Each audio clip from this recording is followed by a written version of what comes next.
se alguma colega de vocês conseguir, com os assuntos já novos, vamos fazer uma recapitulada rapidão. Então a gente viu lá desde o início, né? A gente fez aquela revisão de.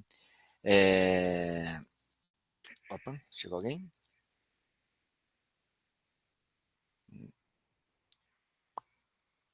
Não, eu acho que não. Não sei. Visão de diagnóstico, eu passei o textinho para vocês, já mostrei para vocês quais são os lugares que vocês têm que procurar as informações para você redigir o textinho do diagnóstico, certo? Depois eu falei que a gente está muito mais preocupado agora, depois do diagnóstico, que é o que ele tem, a gente está focando mais no que o que devemos fazer. E o que devemos fazer está muito relacionado ao manejo dos espaços para a gente conseguir deixar todos os dentes na posição que os dentes deveriam estar, certo? E esse manejo do espaço, nada mais, nada menos do que é um manejo entre as coisas que a gente vai fazer para ganhar espaço e as coisas que a gente precisa fazer que vão consumir o certo espaço que a gente tem na arcada. Beleza?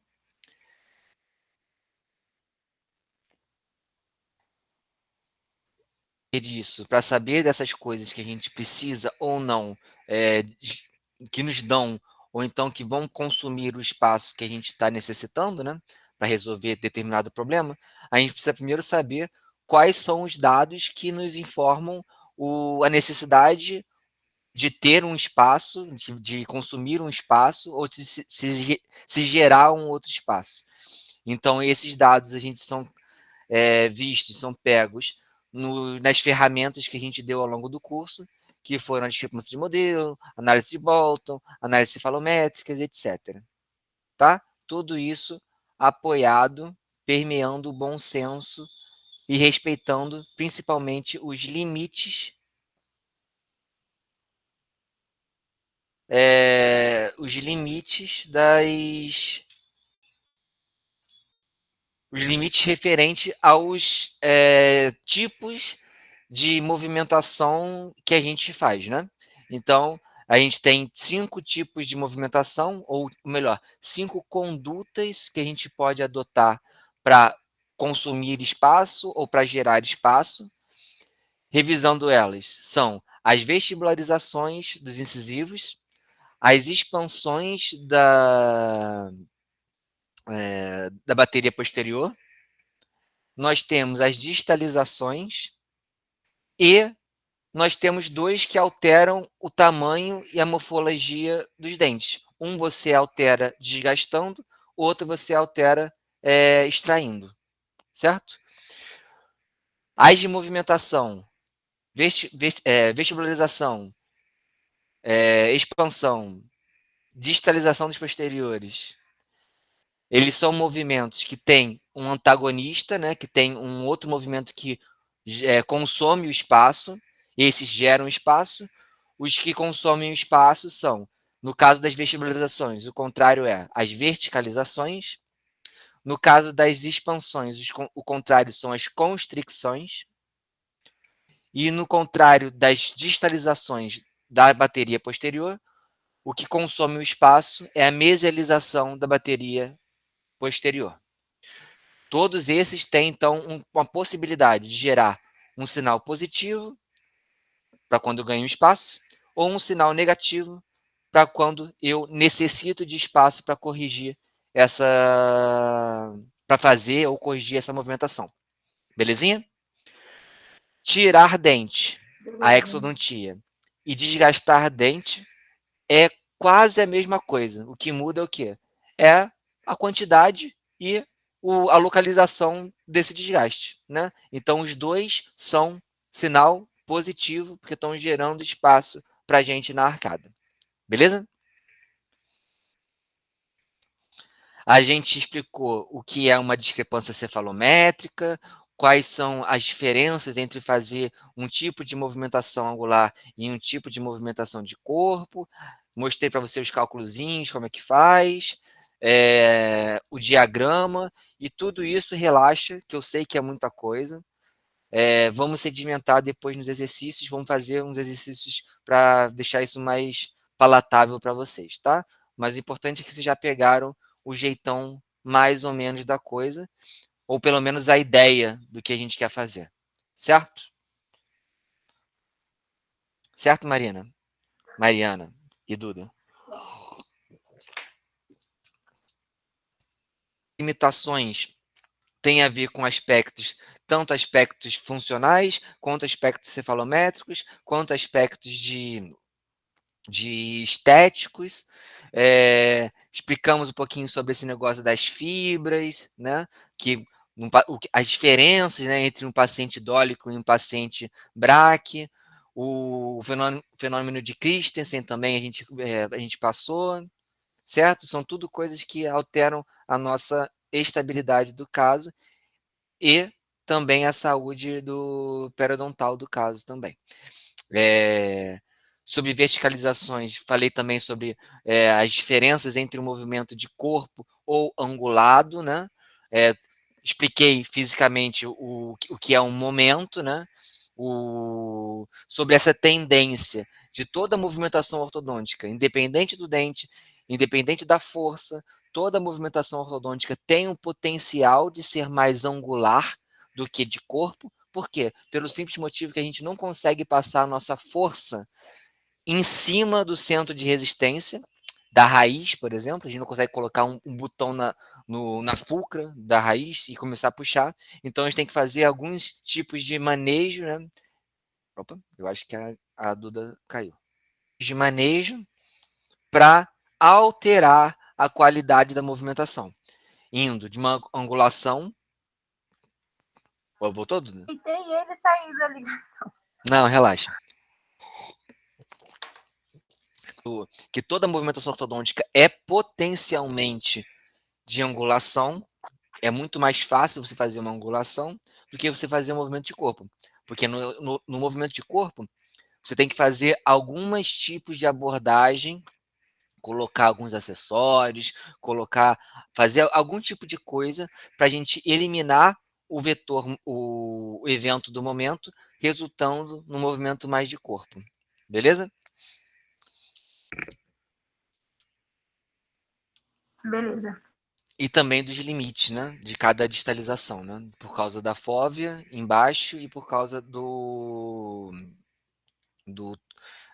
da fossa pterico-maxilar em cima. Então, mais ou menos, não façam mais de 2 a 3 milímetros de distalização. Também não precisa. Se você chegar e falar assim, cara, quero resolver tudo às custas de distalização, vou distalizar, porra, 7, 8, 9 milímetros, muito possivelmente é um caso de exodontia que você não está querendo fazer, sabe? Então, pega, quantifica tudo direitinho, faz pequenas movimentações em cada um desses 5, se possível, né? Desses 5 fatores que a gente está passando para vocês, porque aí não estressa nenhum. Entendeu? Então, às vezes, cabe um caso que, pô, você cabe um pouquinho de vestibularização, aí faz um pouquinho de distalização, sabe? E aí você vai computando, vai ganhando alguns milímetros em cada um e acaba fechando o quadro das suas necessidades. Belezinha? Falamos um pouquinho de algumas coisas interessantes em relação ao periodonto, né? De recuperação periodontal óssea, com a mesialização, que são outras ferramentas que a gente pode ter no nosso arsenal. Dei o exemplo daqui de um apretexto que a gente pode fazer para controlar esse problema das angulações, que são esses power braces aqui, né? Que são esses, como se fossem esses braços de alavanca, que são alavancas de aço, que você coloca e você prolonga até a altura dele ficar na altura do centro de resistência. E aí sim, aí você coloca um vetor que vai passar aqui pelo centro de resistência e fazer um movimento mais de corpo. Visualmente, eu acho que tem uma fotinha aqui, ó. Tá vendo essa opção C? Aqui, tá vendo? Tô vendo. Então, o que está acontecendo aqui? Esse aqui é um power brace, é um braço de alavanca, na qual, em vez de colocar a força aqui na coroa, onde vai ter um vetor de força empurrando em direção a esse espaço, eu coloquei esse vetor de força mais para baixo, passando mais ou menos na altura do meu centro de resistência. Então, aí, se eu tenho um vetor que passa na altura do meu centro de resistência, eu não gero o meu vetor momento, correto? Porque eu não tenho uma força. O que é o momento, né? Em termos matemáticos? O momento se traduz de uma forma matemática que é momento igual a força vezes distância. Então, eu tenho a força, que é a força necessária para movimentar o dente, e a distância que é, nesse caso, que se fosse aplicado no slot do bracket, né, seria entre o slot e o centro de resistência. Então, se você colocar qualquer força longe do centro de resistência, ele vai ter essa tendência rotacional. Show? Mostrei também o que é um Show. cantilever. Um cantilever de verticalização, vocês vão ter aula disso, tá? Aulas de mecânica, de cantilever, de distalização, todas essas coisas assim, vocês vão ter aula sobre isso, mas já dando até uns drops de mecânica para vocês já se habituarem a ver o que cada coisa faz. Tome muito cuidado nessas verticalizações. Perceba que é muito, como eu falei antes, né? É muito mais fácil a gente fazer uma verticalização de molar do que realmente uma distalização por causa do momento. Tome cuidado para na hora de você verticalizar. Por exemplo, aqui nesse caso, tá vendo que se você verticalizar isso, ele vai subir, né? Como se fosse uma gangorra. E aí vai ocupar todo o espaço aqui desse antagonista. Então, possivelmente, vai ter que fazer uma outra coisa aqui para depois fazer uma intrusão desse dente depois da verticalização. Se tivesse, por acaso, algum dentezinho aqui, como antagonista, ao passo que você faz essa verticalização, corre risco de criar um ponto de contato prematuro aqui, se você não fizer esse controle de intrusão junto com esse movimento. Beleza? Eu estou passando mais rapidinho porque a gente falou tudo isso, tá? Beleza. Não, sem problema. Tá ótimo. E vamos para a expansão. Cara, a expansão não tem nada mais, nada menos do que como se fosse uma vestibularização do segmento anterior. Só que é uma vestibularização do segmento posterior, que a gente chama de expansão por ser nesse sentido transversal. Quanto que a gente pode ganhar por expansão? Vocês vão ver que não é muito. Não é muito até por causa do que a gente consegue ganhar. Tem esse quadrinho aqui, que é a expansão a nível de caninos. Você gera 1 milímetro de arcada, 1 milímetro de espaço na arcada, 1 milímetro ao nível de pré-molares resulta a 0,5 e 1 milímetro a nível de molares resulta a 0,25. Então imagina, para você conseguir uma expansão mesmo, você tem que um espaço significativo, né? Você tem que abrir o quê? Em caninos, você tem que abrir vai, 3 milímetros para conseguir 3 milímetros de espaço. E aí você começa a se questionar: caralho, será que vale a pena? Porque, pô, se eu tenho osso o suficiente na região de caninos para expandir 3 milímetros e ganhar 3 milímetros ao longo de toda a arcada, saca? E aí você começa a ver os limites, que aqui principalmente se diz respeito aos limites periodontais que esse tipo de movimentação consegue, né? Aqui são os quadrinhos do que é uma foto do que cada movimentação consegue, né? É uma expansão a nível de caninos, 1, premolar meio, molar 0,25. Obviamente, segue o mesmo esquema, as mesmas regras físicas, né? De quando expliquei em questão daquela verticalização dos molares. Perceba, eu tenho aqui na situação A, 2 molares que eles estão língulo, em língulo versão. Eles estão nesse sentido, mais aqui, meio que mais com a coroa angulado para lingual. Esses casos são bons porque o que a gente quer? A gente quer gerar esse momento rotacional e com isso causar uma verticalização dessas duas raízes, né, desses dois longo-eixos. É, esse movimento é o quê? É um movimento de corpo? Não, é um movimento de angulação, certo? Então, muitas vezes, esses movimentos de expansão são às custas não de movimento de corpo em si. Porque, como eu falei, essa força está passando onde? No centro de resistência do dente? Na região da raiz? Não, você está aplicando a força na região do slot, porque o slot que vai receber o fio quando ele entrar lá dentro. Então, potencialmente, é um movimento de inclinação. Então, você tem essa correção angular dessas raízes aí também. Beleza? Aí a gente Beleza. volta para o caso daquele nosso coleguinha lá da frente, lá de cima, que tem essa mordida super atrésica. E aí você começa a pensar, como a gente pode resolver isso? Depende do nível, né? Do nível da atresia. O nível da atresia, ela começa a justificar para a gente uma necessidade de uma abordagem cirúrgica, por exemplo. Porque, como eu te falei, o quanto que a gente vai ganhar de espaço com essa expansão?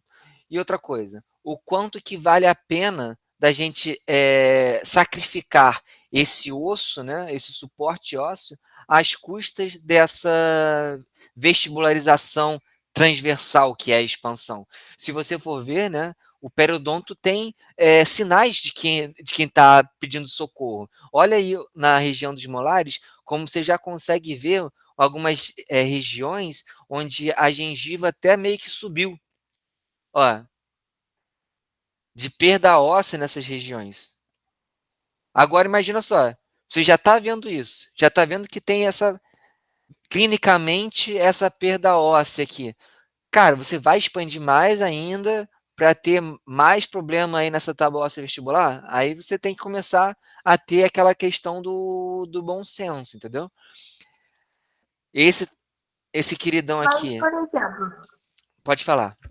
se no caso superiores, se fizesse essa movimentação de inclinar eles com a coroa mais para vestibular, será que eu faria o movimento contrário de colocar o dente mais para dentro do osso? Não. Sabe por quê? Em relação à parte vestibular. Hum. Ó, vou desenhar aqui para você.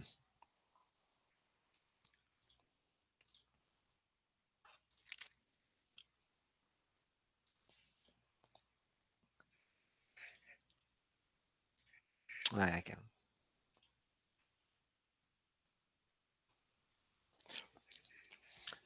Eu entendo o que você está falando. É tipo assim, né? Você tem aqui o osso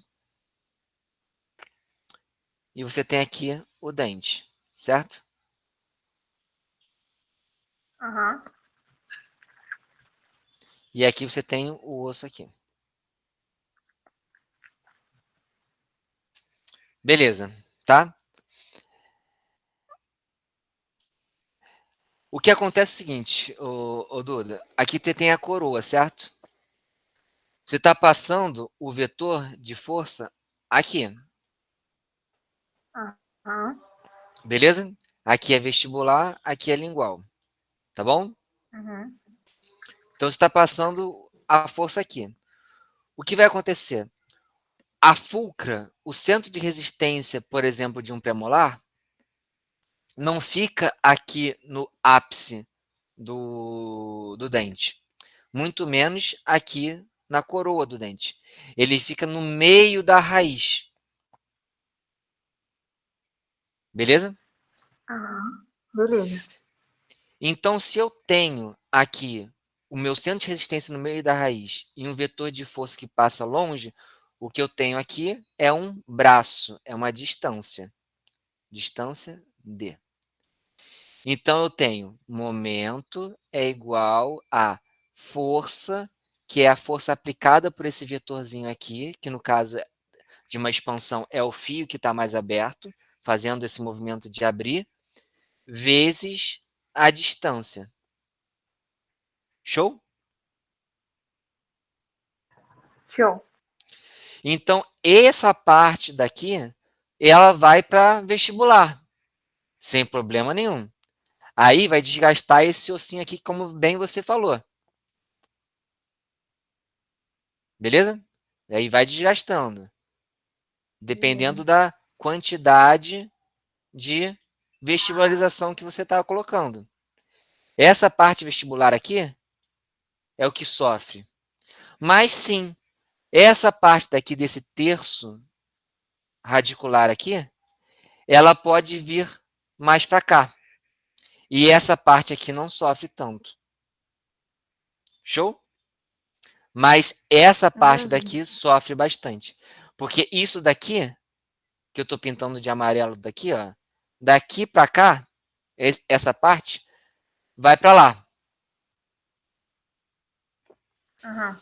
E o que eu vou pintar aqui de roxo, daqui para cá, vai para cá.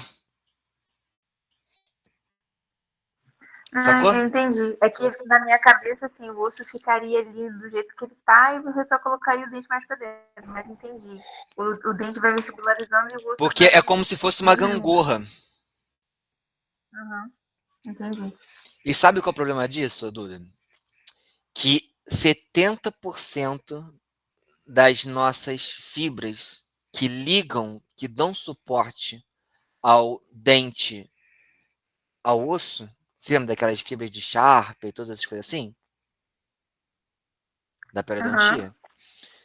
70% dessas fibras estão, sabe aonde? No terço mais cervical. Então, você perder o Entendi. osso aqui, você está perdendo potencialmente 70%, você está perdendo da região que é mais rica nessas fibras de sustentação. Entendi. Sacou? Por isso que um dia o Maurício falou que é a, a parte mais retentiva da coroa era mais próxima a parte mais retentiva da raiz era mais próxima da coroa, no terço. Também.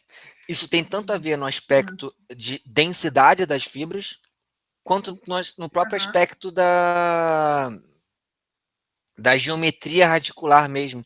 Porque se você for ver aqui, como é que é a raiz? A raiz é um cone, certo? Uhum. Então você separa aqui a raiz em três,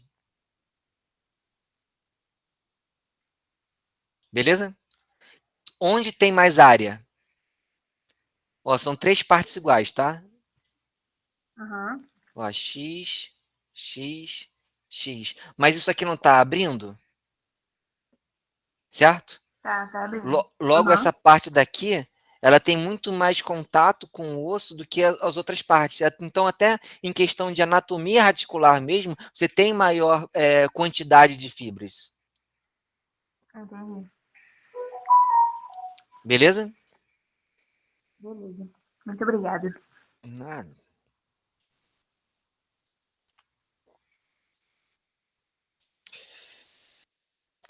E olha lá. Aí foi feita uma tomografia.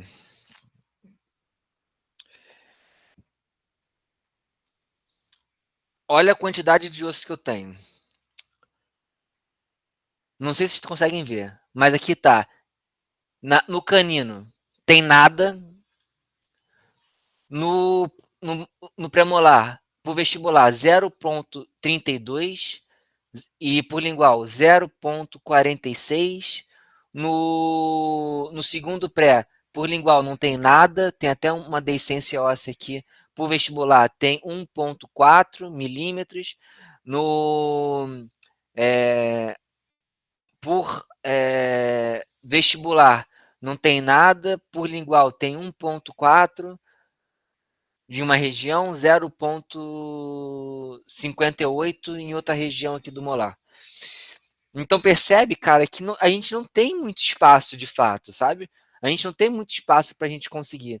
E aí, pô, vou pegar e vou fazer uma expansão a nível de canino. Aonde? Em que tábua óssea que tem aqui por vestibular? Entendeu? Não, tem nada.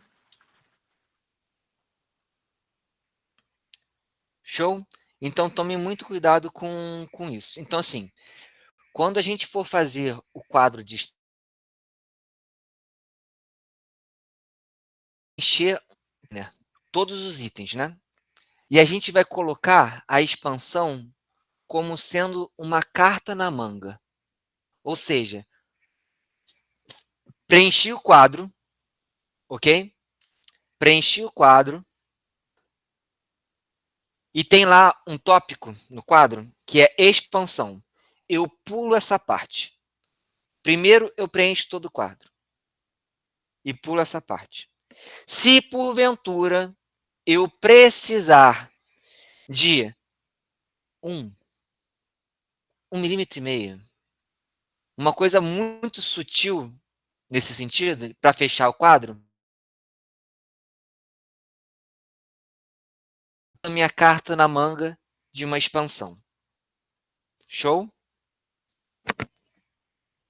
Uhum. Então, até 1,5 mm pode usar a expansão. O que, perdão? Cortou seu. Até 1,5 mm que precisa de espaço pode usar a expansão, dependendo do caso. É, assim, coisas muito, muito, muito pequenininhas, tá?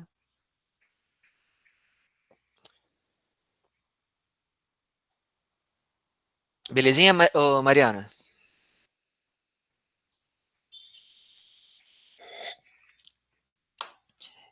Aí agora vamos para os desgastes. Os desgastes a gente já comentou bastante, certo? Que a gente pode fazer desgaste quando? Quando é apontado em Bolton. E Bolton e desgaste é sempre positivo, beleza? Aqui são algumas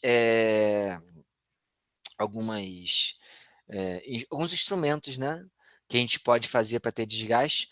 Pessoalmente, eu não tenho essas lixas automáticas, eu nunca usei, na verdade, imagino que deve ser caro. Então, eu tenho a manual mesmo, que é aqueles que até vocês usam em alinhadores, já viram? Que você prende a lixinha num porta-lixa, aí você vai meio que serrando a mãozinha. Parece com esse primeiro, mas esse primeiro é como se fosse uma serra tico-tico, assim. Esse Eu já que vi esse, mas já vi manual, assim, na caneta eu nunca tinha visto, não. então.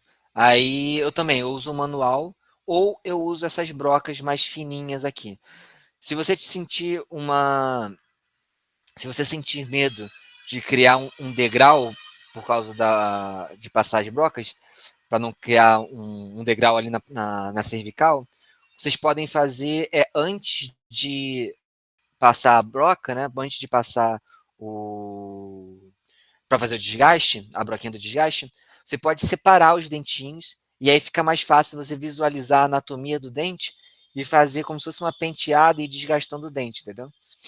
Passa um elástico, que nem esse elástico de banda, bota entre os dentinhos se você quer separar, o paciente vai chiar um pouquinho, mas deixa lá uma semaninha com isso, e aí depois fica mais fácil você ver a anatomia do dente, e aí você vai tirando, mas respeitando a anatomia do dente, fazendo esse contorno para ficar mais bonitinho, tá? Certinho? Considerações. Primeira consideração que já foi dita.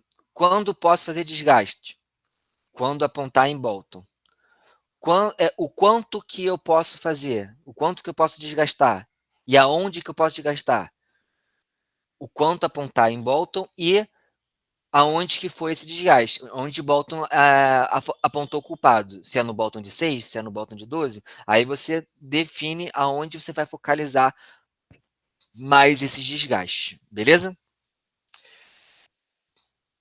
É, outra coisa. Quais são os limites que eu tenho que fazer o meu desgaste? Você pode desgastar o quanto apareceu em Bolton. Show de bola. Mas você só pode desgastar 1 mm por interface de dente. Beleza? Por que isso, Vinícius? Porque se você desgastar mais, vai dar sensibilidade. Você vai começar a chegar ali numa região de dentina e aí o paciente vai te xingar pro resto da vida porque não vai poder mais tomar um bate de latte. Belezinha? Mas aí é 1 mm por dente. É meio mesial e meio distal? Não, Eles é são da por mesma família. interface. É por interface, tá? Ah, tá, entendi. É porque assim, é 1 milímetro de dente, certo? Mas o dente tem mesial e distal, sacou? Aí você pode gastar meio Aham. de um Ah, lado, meio do entendi. outro, aí fica um por dente, entendeu? Meio de outro. Uhum. Beleza. Outra consideração, é, dentes mais retangulares, eles possuem um contorno de septo, ó, mais delgado. Tá vendo aqui? Dentes mais triangulares possuem um septo mais gordinho aqui. Então, o que acontece é que dentes mais triangulares permitem mais desgaste do que dentes mais retangulares. Então, outra coisa, outro limitante que a gente tem que fazer em relação ao desgaste dos incisivos, principalmente, ver a anatomia e a morfologia da coroa. Dentes mais triangulares permitem mais desgaste, dentes mais retangulares não se permite desgaste por causa de dois fatores. Um, do septo, porque aí você vai ter que depois você abrir um espaço aqui, certo? Depois você vai ter que fechar esse espaço. Se você fechar esse espaço, quem vai chorar? O osso aqui embaixo, que já é fininho. Então, isso é um limitante.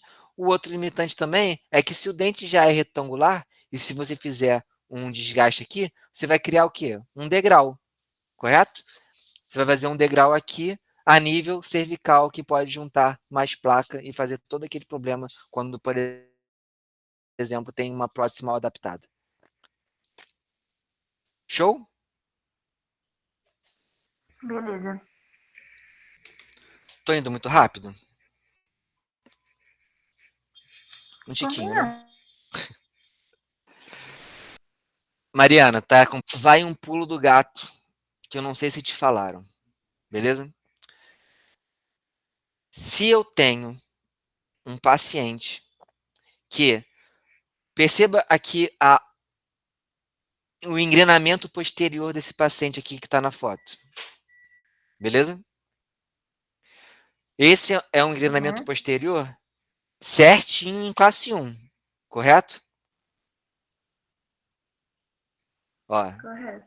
beleza? Ó, 1 para 2, 1 para 2, 1 para 2, sempre fazendo esse triângulozinho aqui.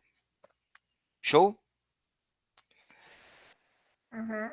Às vezes, o paciente chega com o engrenamento certinho aqui, posterior,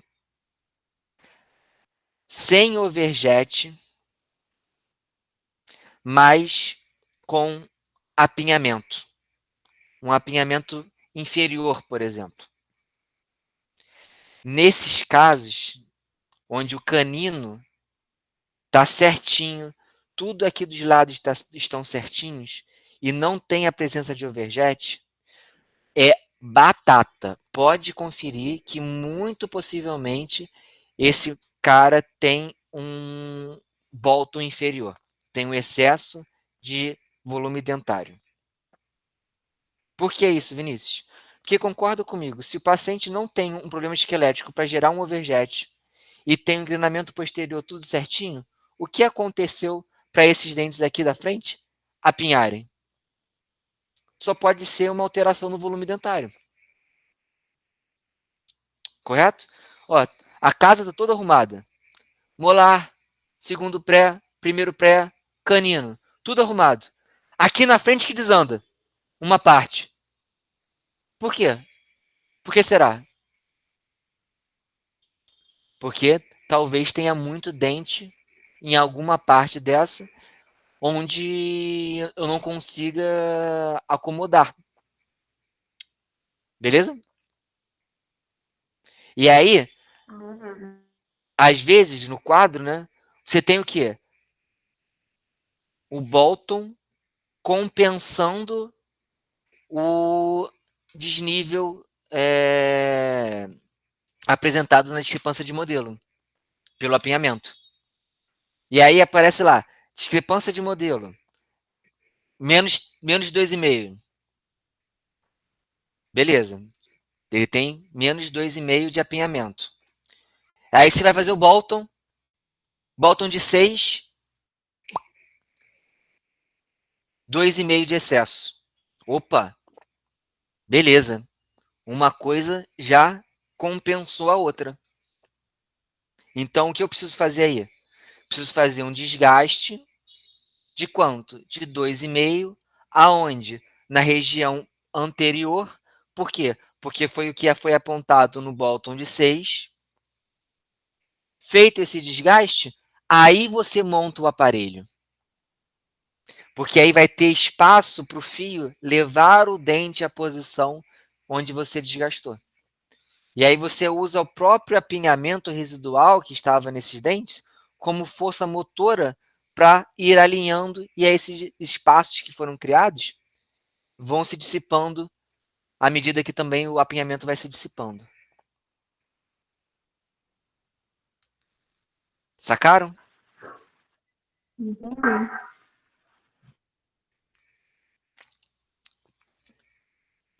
Então vocês perceberam que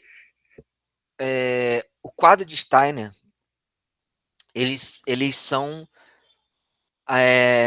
meio que essa balança que eu estou comentando com vocês, né? De coisas que vão gerar espaço e coisas que vão consumir espaço. E o que você quer? Você quer zerar. Você quer que tanto que os valores positivos aqui se igualem aos valores negativos aqui, certo? Isso seria muito bonito se fosse possível em todos os casos. Mas às vezes você tem, como no caso desse colega aqui, você tem uma porrada de problema, e todos esses problemas são problemas que vão o quê? Precisar de espaço. Você não pode fazer uma expansão, porque não tem osso. Você tem que lidar com essa vestibularização dos incisivos. Você tem que lidar com esse apinhamento. Então, quando você quantifica tudo isso, a sua necessidade de espaço fica muito grande, ao ponto que você não tem outra saída, outro manejo de ação que possa gerar algum espaço ao ponto de anular a necessidade do espaço que está se apontando, entendeu? Aí, nesses casos, que a gente precisa conversar, que a gente precisa falar sobre exodontias. E aqui vai uma diquinha para vocês. Diquinha comercial. Ninguém gosta de, numa quarta-feira de manhã, ir no dentista e é a primeira vez que a gente se vê. Você olha o caso do paciente, você vai ganhando uma malícia, você começa a ver apinhamento demais, dentes vestibularizados demais, e aí o sinalzinho amarelo da exodontia aparece. Vocês têm que falar do paciente, para o paciente, sobre a possibilidade da exodontia logo de cara. Mesmo depois que você fizer o quadro de Steiner, e isso não se faça necessário. Mas pelo menos você avisou, e aí você demonstra matematicamente para o seu paciente o porquê você está adotando essa terapia, essa escolha de tirar o dentinho. Você explica o que eu estou explicando para vocês, que vale mais a pena todos os dentes melhor posicionados e saudáveis dentro do osso, às custas de tirar 2 dentinhos. E mostra matematicamente para ele, falando assim, olha só, você tem esse problema, eu vou resolver assim, tem esse problema, eu vou resolver assado, tudo isso precisa de espaço. Espaço a esse nível, espaço a esse nível eu só consigo como? Com as exodontias, tá? E aí, o paciente, em vez de ficar com uma coisa duvidando da sua escolha, ainda mais vocês que são muito novinhos, ele vai falar assim: porra, faz sentido. Então, não tenham preguiça, façam os quadros de estarem nos pacientes de consultório de vocês. Ai, meu Deus do céu, eu vou fazer para o resto da minha vida todos os meus pacientes de quadro de estarem. Não, tem alguns casos que você já bate o olho e já começa a ter essa maldade. Mas para vocês que estão iniciando ainda a, na orto, é uma maneira de vocês terem segurança em vocês falarem assim, não, cara, precisa fazer uma exodontia. Show?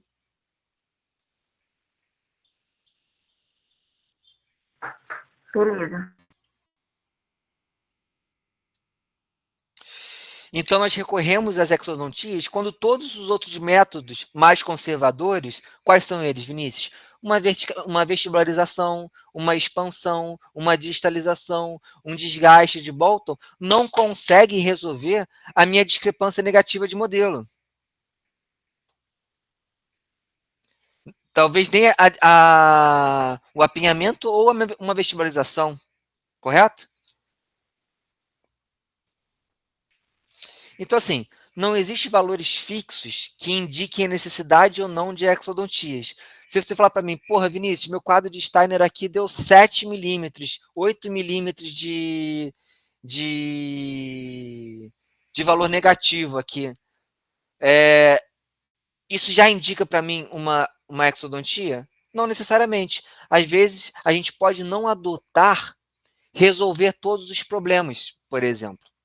Às vezes, paciente negroide, por exemplo, paciente negro, é, eles têm uma tendência a ter uma biprotrusão um pouquinho maior. E aquilo nunca incomodou ele.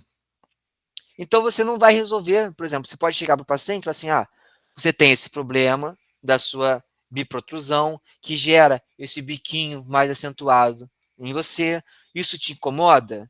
Porque se isso te incomodar, associado ao apinhamento que você tem, talvez se faça necessário tirar os dentinhos para conseguir espaços lá atrás, a fim de resolver esses dois problemas que você tem. Tanto o problema do apinhamento, que é a sua queixa principal, quanto esse problema da biprotrusão, que às vezes você nem percebeu que você tinha ainda. Porra, Mariana, porra, o Duda, isso não me incomoda, eu só quero resolver esse pequeno apinhamento que eu tenho. Aí o que você vai fazer? Você não vai corrigir as angulações dele e vai focar somente no apinhamento. Você está fazendo mal para o paciente por causa disso? Não. Você está resolvendo um problema dele. Ele tinha dois problemas, ficou só um. Mas ele está ciente do problema que ele está e tudo bem. Beleza? Beleza.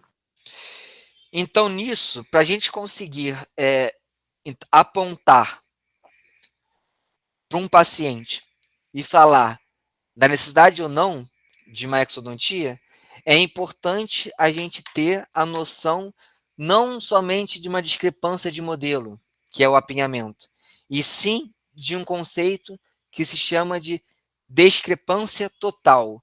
O que é essa discrepância total? É a discrepância de modelo, aquele negócio do apinhamento e diastema, beleza? Junto com a nossa querida discrepância cefalométrica, que foi o que eu ensinei para vocês hoje de manhã. O que é a discrepância cefalométrica? É o quanto de movimentação, o quanto que eu vou precisar na arcada de espaço ou o quanto que eu vou gerar na arcada de espaço para colocar os meus incisivos numa posição onde eles deveriam ficar. No caso daquele exemplo que a gente deu, a gente viu que a gente ia gerar espaço, certo? De 6 milímetros. Se lembra, Eduardo? Lembro sim. E aí, se por acaso, se esse paciente tiver 6 milímetros de apinhamento, o que vai acontecer com ele? A gente não vai conseguir resolver só nessa parte. Vai conseguir resolver só nessa parte. Então, vai precisar de tirar dente? Mesmo com esse apinhamento muito grande? Não, Por quê? Porque esses dentinhos deles estão muito verticalizados e o espaço que eu vou conseguir às custas de uma vestibularização já é o suficiente para diluir o apinhamento que ele está calculado. Então, uma coisa zerou a outra. Nesse caso, onde você tem essa vestibularização dissolvendo um apinhamento, é um caso simples, sabe de quê? Alinhamento e nivelamento. Só cola o bracketzinho lá bem feito, passa o fio, vestibulariza, acabou, dinheiro no bolso. Sem estresse. Aí é um casozinho que o paciente vai lá todo mês, você troca uma borrachinha, e aí se está expandindo, está vestibularizando, vamos colocar um pouquinho mais de força, troca o fio, e aí isso vai vestibularizando, expandindo um pouquinho, e aí dissolve o apinhamento. Quando dissolver todo o apinhamento, o que vai acontecer? Já é sinal que os seus dentes aqui da frente corrigiram também a sua discrepância cefalométrica. O problema está quando uma coisa não ajuda a outra, não compensa a outra, e sim atrapalha. Se, por exemplo, esse paciente que tem esse apinhamento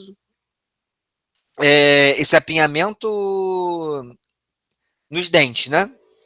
Estiver associado ainda mais uns dentezinhos uns dentezinhos vestibularizados, aí ferrou.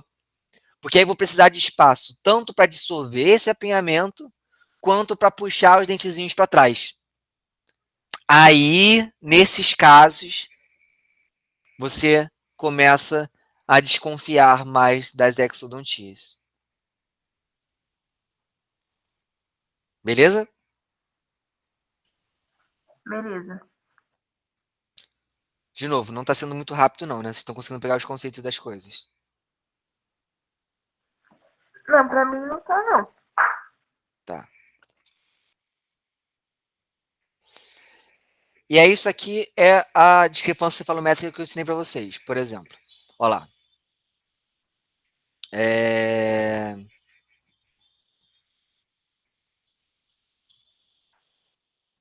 Aqui tem uma coisinha errada, tá? Ó, aqui, em vez de ser mais 6 aqui, é menos 6, beleza? Por que menos 6 aqui? Ó, o quanto que eu tenho de um APO linear aqui? Tem 4. Mais 4. Eu preciso colocar ele É. em 1, certo? Então eu estou fazendo uma retração, correto? Uhum. Uma retração de quanto? 3. De 3.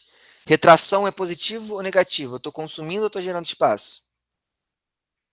Tá consumindo. Está consumindo. Então ela é o quê? Positiva ou negativa? Ela é negativa. Negativo. Então, se eu tenho uma retração de 3, para cada milímetro, eu ganho, eu preciso de 2 milímetros. Então, se eu recuo 3, eu preciso de quanto? 6. De 6 milímetros. Correto? Não positivo, como está aqui. Negativo. E aí, quando isso soma a discrepância cefalométrica junto com a discrepância de modelo, que aqui eu estou falando que está com apinhamento de 4 milímetros, eu tenho 10 milímetros de problema. 10 milímetros já é coisa beça. Como você vai fazer? O que restou para mim? Você vai distalizar 10 milímetros? Você vai expandir 10 milímetros? Nesse caso, não tem Bolton, não tem nada para desgastar. E aí o que você faz? Você não tem o que fazer. Aí você tem que cair na exodontia. Correto? Mas aí você pega para mim e fala assim, porra, Vinícius, beleza, então, entendi. Vamos fazer aqui a exodontia, né? Como ela não tem desvio da linha média, eu tenho que tirar 2 dentinhos, um de cada lado. Show? Tirar um dentinho, um de cada lado. E resolver todos esses meus problemas. Tanto o meu problema do apinhamento, quanto o meu problema da protrusão.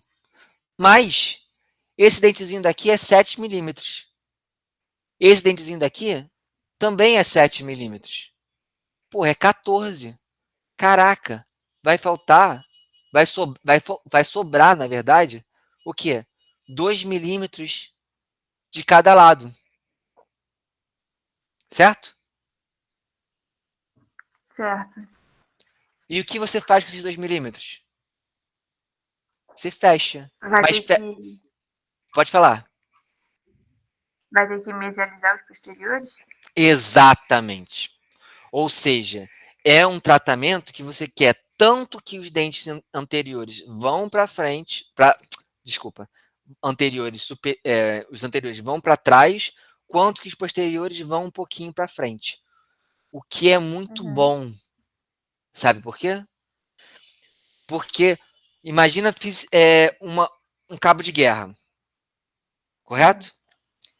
O cabo de guerra, eu tô Correto. puxando você, Eduarda, ao meu encontro, mas você também tá me puxando ao seu encontro. Então, mesmo Uhum. eu sendo mais gordinho que você tende a vir mais para mim. Você tende a Uhum. se movimentar mais do que eu. Mas eu me movimento um pouquinho também. Uhum. Sacou? E aí a gente começa a Entendi. trabalhar num ponto que é sensível à ancoragem da movimentação. O quanto que esse dente, que essa bateria anterior tem que vir para trás e o quanto que essa bateria posterior tem que vir para frente. Uhum. Beleza? Beleza.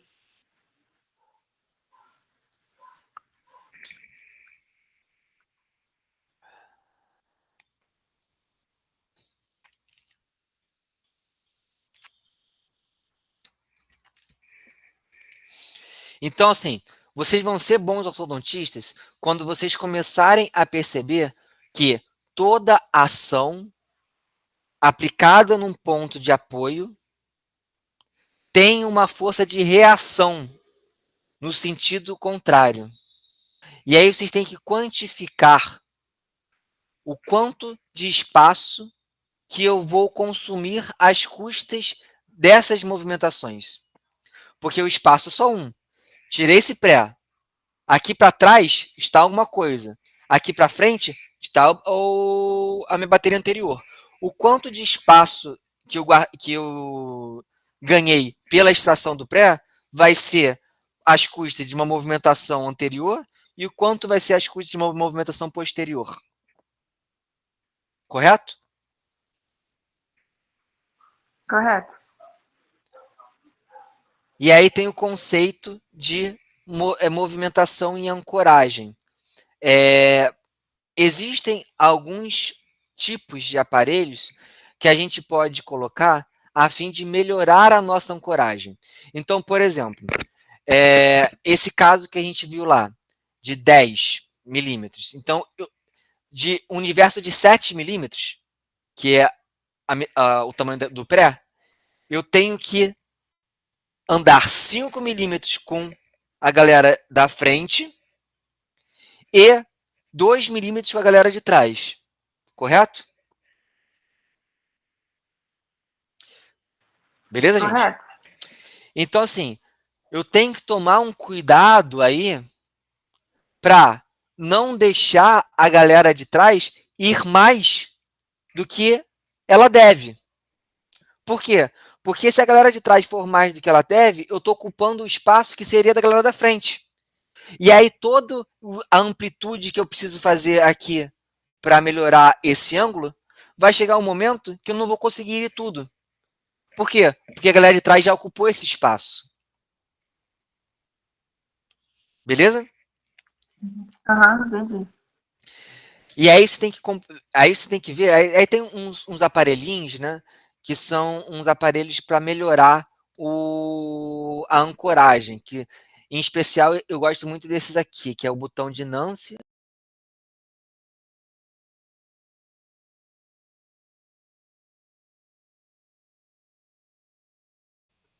tem que tomar cuidado para não deixar a minha porção posterior invadir o espaço que não seria dela. Porque se acontecer isso, se acontecer essa perda de ancoragem, que é o termo que a gente usa, não vai restar espaço suficiente para resolver aqueles problemas que culminaram na necessidade de fazer exodontia. Correto? Correto. E aí tem alguns aparelhinhos e algumas condutas que a gente pode tomar para meio que melhorar a nossa ancoragem. Por exemplo, primeira conduta, que é uma das mais simples para fazer. Se eu tenho a necessidade de, é, de não perder muito a minha ancoragem, de deixar esse pessoal lá atrás, andar o mínimo possível. Eu vou optar, eu tenho que fazer uma exo, tá? Eu tenho que tirar dente. Eu vou optar por tirar o primeiro ou o segundo premolar. Imagina que é um cabo de guerra. Uhum. Imagina que é um cabo de guerra.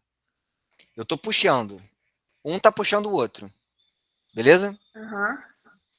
Se eu quero deixar o meu segmento posterior mais parado, faz sentido eu tirar o meu segundo e aí um integrante que seria do time posterior, eu estou passando para o time anterior Não, no não cabo de faz. guerra? Não faz. É melhor só tirar o primeiro que aí você puxa os anteriores. Não faz sentido, né? Faz sentido que é tirar o Sim. primeiro, porque aí eu deixo mais um integrantezinho no time de lá, sacou? Uhum.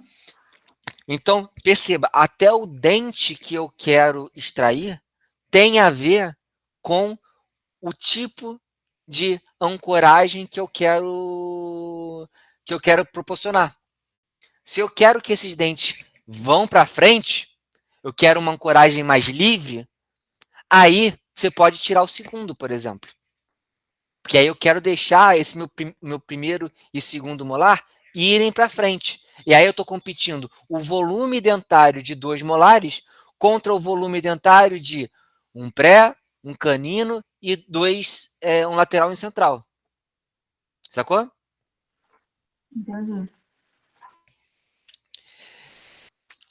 Ah, e Vinícius, então, porra, o quanto que a gente faz, como a gente descobre o quanto que o quanto que vai ser, né? O quanto que vai ser é, a movimentação da perda de ancoragem. Calma, eu vou explicar daqui a pouco, beleza? Quanto a gente quantifica isso? Por hora, saibam que existem aparelhos, como esses aparelhos aqui, de uma barra transpalatina, um arco lingual, um botão de Nance, uma placa labioativa, que são aparelhos que melhoram nossa ancoragem. Vocês vão ter esses aparelhos na, nas aulas de mecânica, tá? E também uma outra coisa que melhora a nossa ancoragem é você simplesmente optar por extrair um dente ou outro. Às vezes eu quero, às vezes eu quero ter essa perda de ancoragem mais livre, essa ancoragem mais frouxa. Aí vai lá, eu tiro o meu segundo pré. E não faço nenhum desses aparelhos, obviamente. Show? E tem também o Show. caso que, que eu não posso perder ancoragem nenhuma. Eu não posso deixar que esses meus dentes posteriores vão para frente.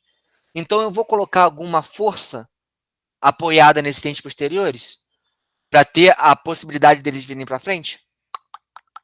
Não. O que eu faço nessa hora? Quando no meu quadro de Steiner tiver lá movimentação do 6, que vocês vão ver daqui a pouquinho, e nessa movimentação do 6 você não colocar nada, aí você tem a necessidade de fazer uma ancoragem esquelética, que são os mini implantes. Show? Show, entendi. Deixa eu aqui compartilhar aqui a apresentação para vocês. Para você melhorar, para você ter esse jogo da ancoragem e melhorar a ancoragem, você vai optar por selecionar o dente que você quer extrair. E se você quiser melhorar mais ainda a ancoragem, tem dispositivos que fazem essa melhora. Quais são os dispositivos? Barra transpalatina, arco lingual, botão de Nance e placa labioativa. Belezinha? Eu acho demais, e ninguém vai querer colocar um aparelho extraoral, que nem você usa num turô, no sprint maxilar, por causa de ancoragem. Eu acho que assim, se fosse na boca do meu filho, eu até preferiria colocar um desses dispositivos, ou então até começar com um mini implante, aí depois eu tiro o mini implante, e aí deixa mais livre para ele vir, entendeu? Do que colocar o headgear, né? O casquetezinho. Aqui são os mini implantes, né? Então toda essa galera aqui da frente, ela vai fazer a retração não apoiada nesse molar. Tá vendo? O aparelho nem vai até o segundo. Fica aqui em primeiro. Por quê? Porque não tem necessidade. Porque quem vai fazer o apoio para essa galera vir para trás é o mini implante. Correto? Muito possivelmente por quê? Porque esse paciente tem uma vestibularização muito grande, uma biprotrusão muito grande, e eu quero ocupar todo esse meu espaço da exo às custas de uma retração dessas baterias. Então eu não tenho muito jogo, ou melhor, não tenho jogo nenhum para esse pessoal daqui de trás ir para frente. Show de bola? Show de bola, entendi. Não é regra, mas podem anotar aqui, pode anotar isso que eu vou falar agora. Não é regra, mas via de regra, paciente classe 2 sem desvio de linha média se corrige com duas exos bilaterais superiores. Me fala quando vocês terminarem de anotar. Paciente classe 2 tem desvio de linha média. Se corrige com duas exos superiores Uhum. bilaterais. Obviamente, gente, quando tem necessidade de fazer exodontia, tá? Uhum. Foi aqui. Paciente classe 2 com desvio de linha média, você tira um dente do lado oposto ao desvio. Então, se eu tenho desvio para a esquerda, eu tiro um dentezinho da direita e corrijo essa linha média puxando esses dentezinhos para trás.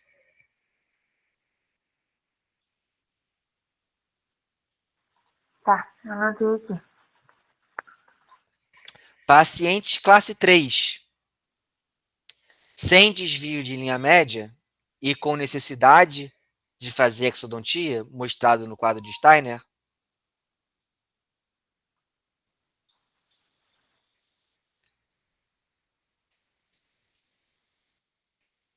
resolve duas exos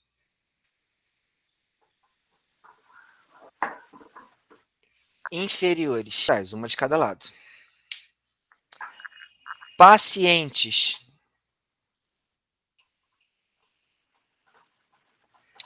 com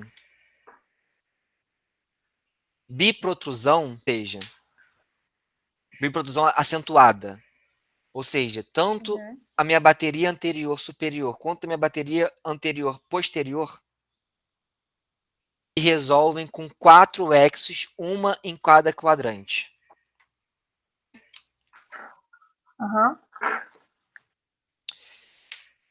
Aí, assim, tem algumas variantes, sabe? Por exemplo, tem um caso de classe 3 com desvio de linha média superior.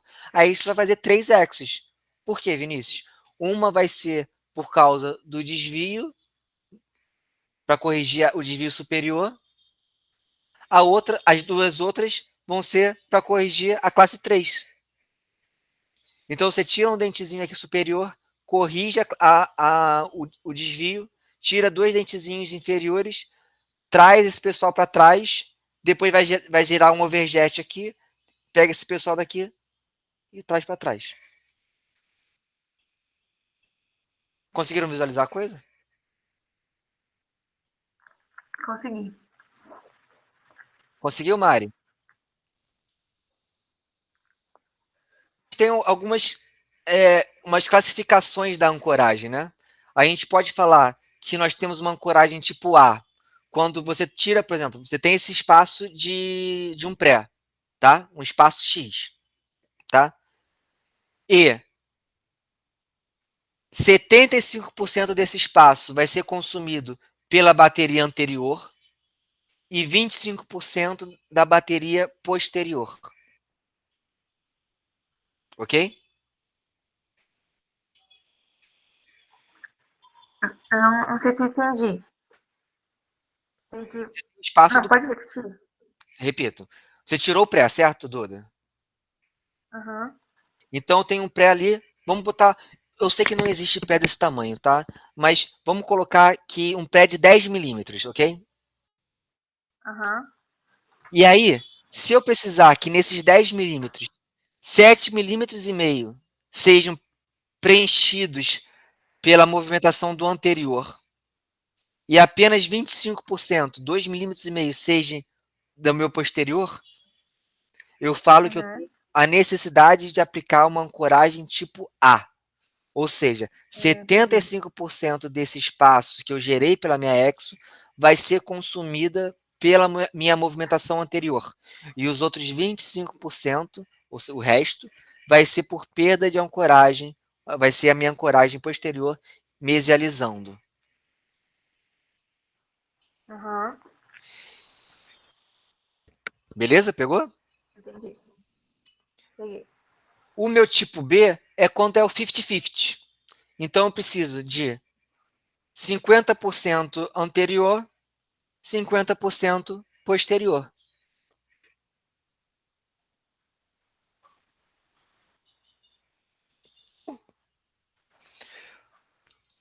A C é o inverso da A. É, se a A é 75, 25, agora na C é só 25 anterior e 75 posterior.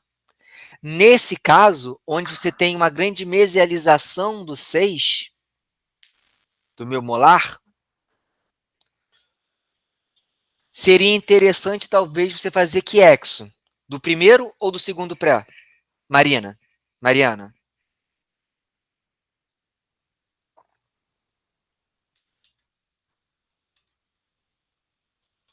Pode escrever do segundo. Certinho. Beleza?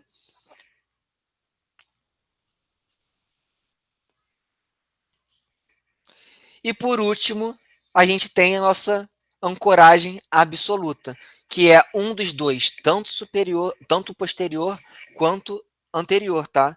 Eu posso, por exemplo, colocar um mini implante aqui na minha porção anterior para só perder a ancoragem.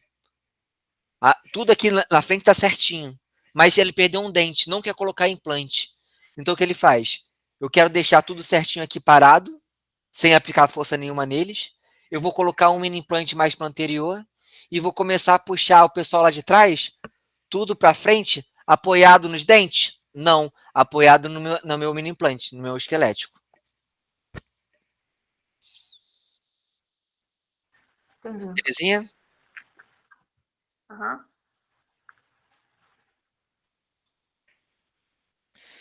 E por último, a gente tem o nosso quadro de Steiner, que é isso aqui, O temido. o temido, que agora não vai ser tão temido mais, tá? Então, só, vamos com calma, beleza? Primeira coisa, Aham. não se desespere, pare com isso. Não sei, se alguém falou isso pra vocês, se o pessoal da outra turma falou, porque vocês se comunicam também, né? Às vezes tem, vi aí por indicação de um amigo, tal, tal, tal, que já fez o curso. Ai, meu Deus do céu, o quadro está em uma merda. Não, calma, calma. Vamos preencher o quadro, tá? Então vamos lá. Primeira coisa, e olha quantas coisas vocês já sabem do quadro. Ó, primeira coisa, discrepância de modelo. Vocês sabem, não sabem? Vai ver o quê? Se tem apinhamento ou diastema. Se tem apinhamento, você coloca o apinhamento nessa coluna do negativo. Se tem diastema, vai colocar nessa coluna do positivo. Difícil? Aham. Não. Fácil, fácil. Certo? Uhum. DCRC. DCRC vocês vão pular. Vocês só vão fazer DCRC para paciente para cirurgia ortognática, que não é o caso por enquanto. Então, pula. Ignora isso aqui. Tá? Expansão. Aham. Eu vou colocar a priori, logo de cara, uma expansão aqui? Ou uma constricção? Depende. Não. Não vou colocar logo de cara. Por quê? A expansão ou a constricção são o quê? A minha carta na manga. Uhum. Correto? Então, se eu precisar de um pequeno espaço, 1 milímetro, 1,5 milímetros, aí eu coloco uma expansãozinha aí. Show? Uhum. Então, a expansão é. Olha só, olha que interessante. A expansão e a extração são as coisas que você preenche por último. Por quê? Se você precisar de pouco espaço, pouquinho, você vai na expansão. Se você precisar de muito espaço, você vai na extração. Sacou? Se precisar de Entendi. 1 milímetro, 1,5 milímetros, expansão resolve. Porra, preciso de 8, extração. Beleza? Uhum. Então, olha só. Discrepância de modelo, vocês já sabem. DCRC, vocês pulam.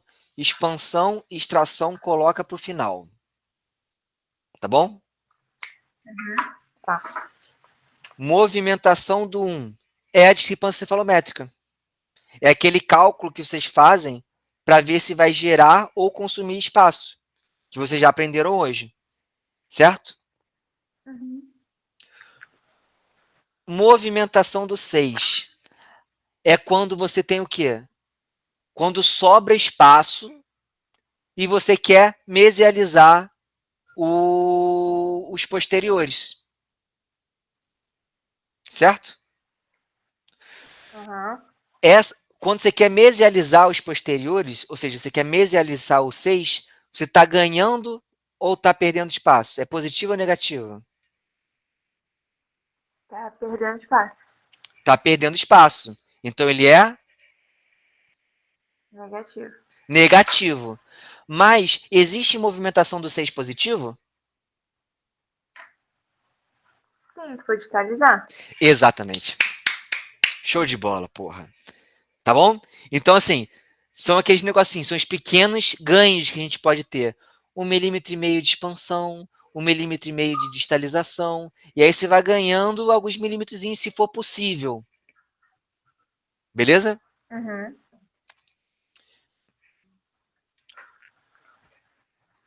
Curva de Spee.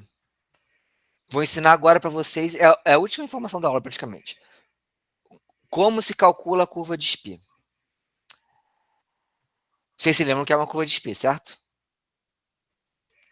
Duda, Marina, manda aí Eu lembro que um. era aquela curva na oclusal, não era? No plano oclusal? Isso.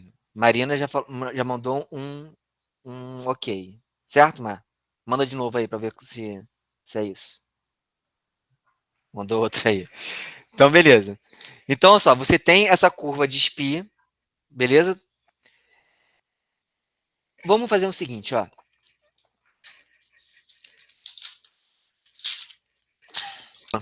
Correto? Eu Correto. trabalho com meus arcos retos ou o meu arco é encurvado?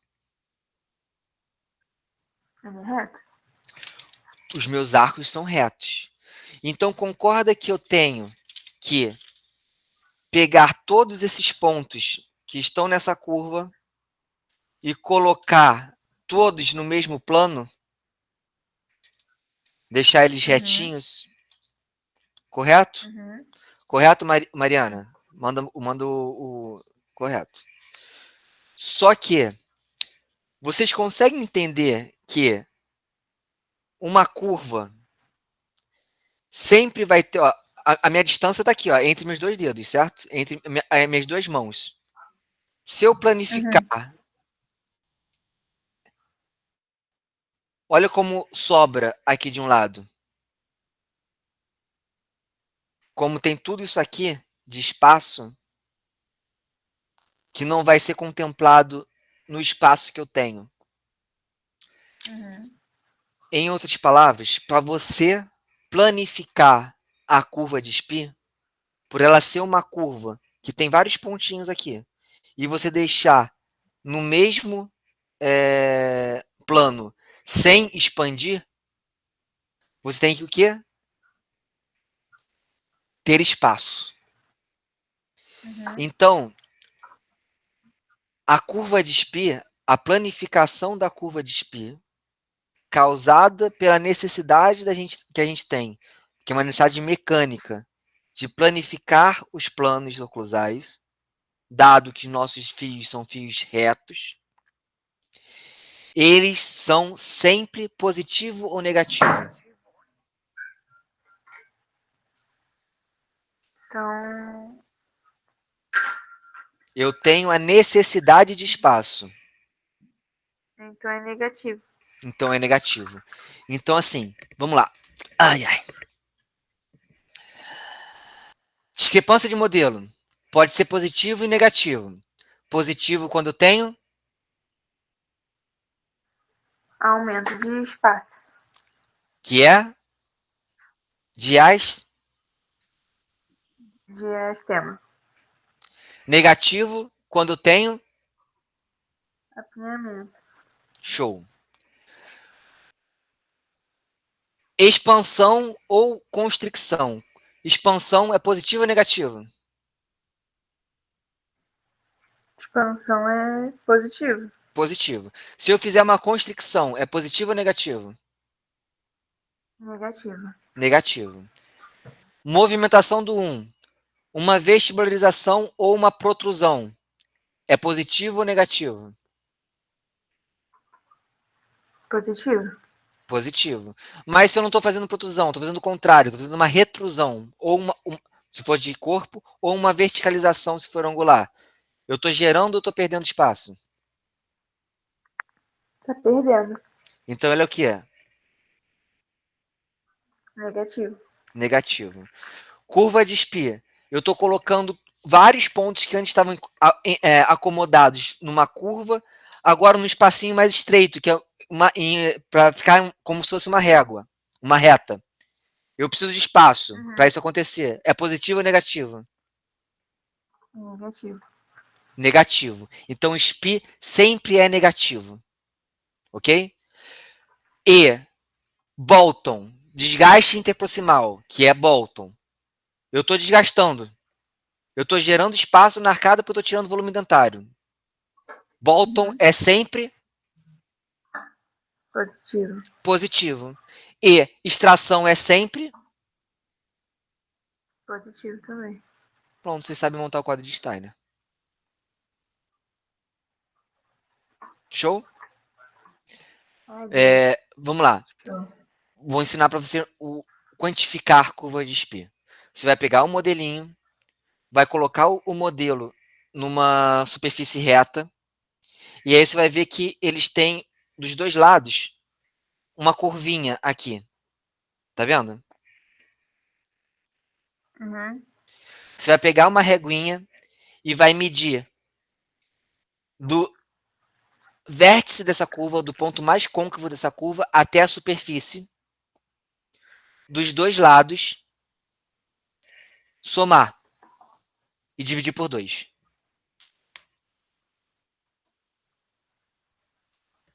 Tá? Tá. Tem até uma colinha aqui do lado. Para cada milímetro de nivelamento, uma redução de 0,5, que é a mesma coisa, né? Que é dividir por 2. Então, você soma os desnivelamentos e divide por 2.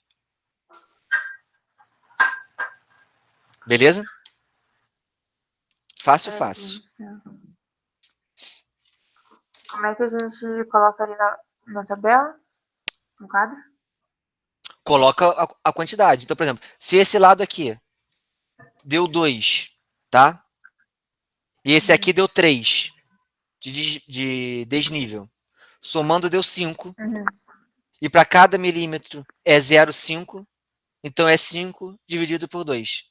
Então é 2,5. Positivo ou negativo, Duda? Pode explicar de novo, acho que agora você acelerou um pouco.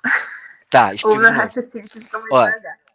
eu vou dar um pause de meia horinha, tá? Agora, pra gente voltar com os exercícios, tá bom? Pra vocês darem uma refrescada. Tá.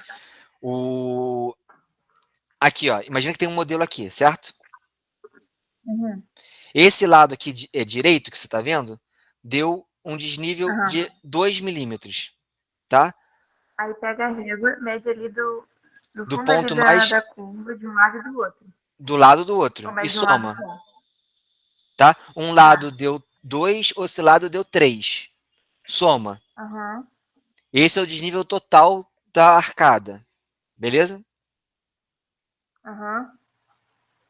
E aí, você pega e divide por 2. Porque a cada milímetro de desnível tem necessidade de 0,5 milímetros na arcada para conseguir acomodar esses pontos. Então, se eu tenho 5 milímetros Uhum. de desnivelamento total, eu vou precisar de quantos milímetros na arcada? De espaço? Metade? Metade. 2,5. Positivo ou negativo? Uhum. Negativo? Negativo. Show. Sacou, Mariana?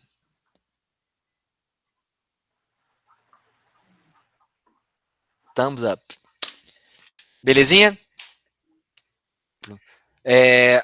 Aonde a gente vê se é uma ancoragem tipo A, B ou C? É a comparação entre a movimentação do 1 e a movimentação do 6. Se, por exemplo, a minha movimentação do 6 deu 5 milímetros, e a minha movimentação, perdão, minha movimentação do 1 deu 5 milímetros, e minha movimentação do 6 deu 2 milímetros, tudo para perder. Então, 5 milímetros de retração, 2 milímetros é, de mesialização, certo?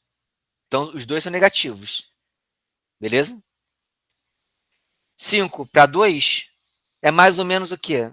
Uma ancoragem tipo A, 25%, por ali, Uhum. entre A e B, certo? Uhum. Se for esses 7 milímetros que eu tenho, for 3,5 de 1, do 1, 3,5 do 6, eu tenho uma ancoragem tipo B. B. Se for 7, 8, 7,5, perdão, 5,5 do posterior e 1,5 do anterior, é uma ancoragem tipo C. C. Se eu não coloco nada ali no 6, porque eu não posso, não pode. Porque tudo vai ser a base do 1, esse fechamento desse espaço, que eu consegui na Exo, por exemplo. É uma ancoragem Absoluta. absoluta. Belezinha? Então, Beleza. para vocês irem lá lanchar. Discrepância de modelo, ok, simples. DC e RC, vocês não ligam, tá? agora. Expansão é minha carta na manga para zerar o quadro quando eu preciso de pouco espaço.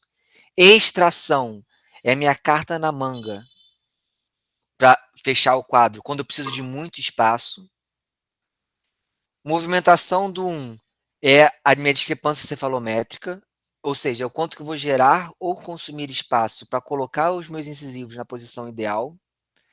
Movimentação do 6 é o efeito colateral que eu tenho na minha bateria posterior para fechar o espaço Uhum. que eu adquiri, ou então, nos casos de distalização, o quanto que eu consigo de espaço, de pouquinho espaço, e aí, em vez de ser negativo, é positivo.